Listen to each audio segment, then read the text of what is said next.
The air in Manhattan's Quad recording studios hung heavy with unspoken tension on that fateful November night in 1994, a chill that seeped beyond the crisp autumn breeze into the bones of everyone present. Tupac Shakur, the brilliant and brooding poet of the streets whose verses had already begun to redefine rap as a revolutionary cry, arrived with a mix of curiosity and caution. At 23 he was on the cusp of superstardom, his debut album Tupacalypse now still echoing in clubs and his role in Juice cementing his image as the thinking man's thug. But something about this gig felt off-kilter.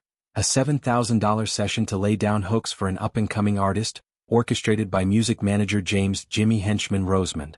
Tupac, accompanied by 3 close friends, stepped out of their ride into a scene guarded by men in army fatigues, their postures rigid and eyes scanning like sentinels at a war zone. No bodyguards flanked the rapper that night, but a Glock pistol tucked into his waistband offered a slim veil of security. Little did he know, this threshold marked the ignition of a powder keg that would engulf hip-hop in flames, pitting coasts against coasts and leaving indelible scars on the genre's soul.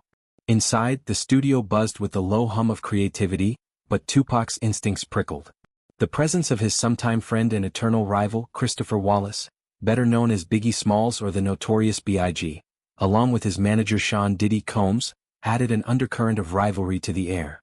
Biggie, the Brooklyn behemoth whose lyrical dexterity was earning him whispers of legend status, was there cutting tracks, his deep baritone rumbling through the halls. Diddy, the sharp-suited visionary behind Bad Boy Entertainment, hovered with the calculated poise of a man building an empire. Yet, as Tupac ascended in the elevator toward the 8th-floor suite, summoned by a familiar voice calling from the balcony, the facade shattered. Before the doors could part fully, the camo-clad figures erupted into action, drawing 9mm handguns with chilling precision. Down, they barked, their commands slicing through the stunned silence. Tupac's companions hit the deck in compliance, but the rapper's fighter spirit surged. In a blur of adrenaline, he clawed for his own weapon, fingers brushing the grip just as chaos exploded. The first shot rang out from Tupac's Glock, an accidental discharge that tore through his groin, a self-inflicted wound born of desperation. Pain seared like lightning, but there was no time to process. The assailants unleashed a barrage. One bullet pierced his hand, mangling fingers that had penned anthems of resistance. Another grazed his skull, carving a shallow furrow across his temple in a mocking kiss of death. As he crumpled, blood pooling on the cold tile, the robbers descended like vultures, yanking $40,000 worth of jewelry from his neck and wrists, chains symbolizing his ascent from Oakland's hardships to rap's pantheon. They were snatching my S*** off me while I was laying on the floor, Tupac would recount later, his voice a raw blend of fury and disbelief. The assault lasted mere minutes, but its echoes would reverberate for decades, transforming personal beefs into a cultural blood feud.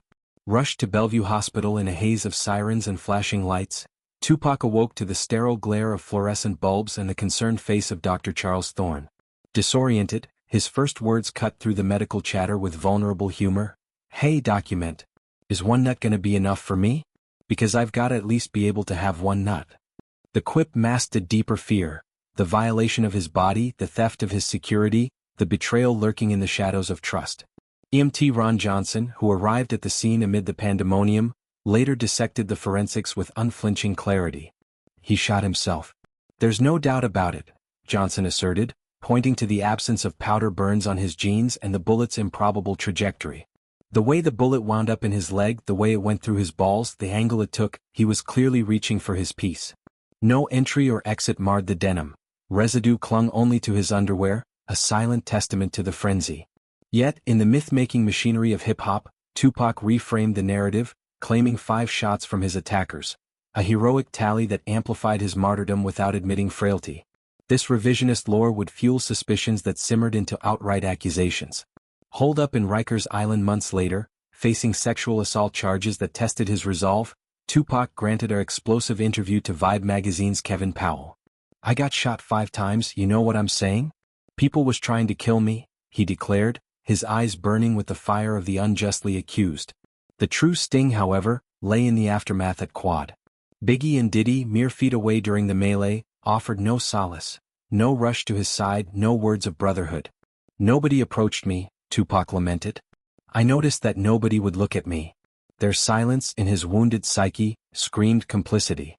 The seed of paranoia took root, blossoming into a full-throated blame game that cast Bad Boy as puppeteers in a hit orchestrated to clip the wings of Death Row's rising star. No charges ever stuck. The case faded into the ether of unsolved urban legends. But the damage was irreparable, fracturing the fragile unity of rap's golden era into East-West schisms. Rapper Spice One, a West Coast contemporary who navigated the beef's treacherous waters, captured the shift with chilling accuracy. It definitely pivoted to where it was more serious. It wasn't just competition anymore.